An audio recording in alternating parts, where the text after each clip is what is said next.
Daily chicken சாப்பிட்டா kidney stone வருமா? நான் Seethakumar, certified nutrition guide and weight loss coach. ஒரு ஆரோக்கியமான கிட்னி இருக்கவங்க அவங்களோட பாடி வெயிட்டுக்கு சரியான அளவில் ப்ரோட்டீன் சாப்பிடும்போது எந்த ஒரு ஸ்டோனும் வராது.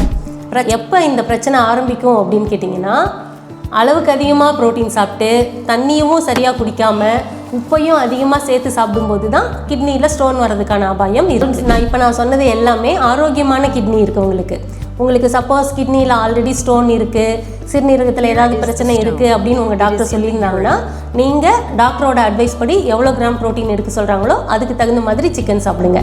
சிக்கனை மட்டுமே சாப்பிடாம சிக்கனோட சேர்த்து நிறைய 2 to 3 லிட்டர் ஆஃப் வாட்டர் குடிக்கிறது, அப்புறம் தேவையான அளவுக்கு மற்ற protein sources, millets, vegetables, fruits, greens எல்லாத்தையும் மிங்கிள் பண்ணி பேலன்ஸ்டு மீலாக எடுக்கும்போது நம்ம ஆரோக்கியமாக இருக்கலாம். சிக்கனை பார்த்தாலே கிட்னி ஸ்டோன் வந்துரும்னு பயந்துட்டு இருக்கவங்க நண்பருக்கு இந்த வீடியோவை ஷேர் பண்ணுங்கள். தேங்க்யூ.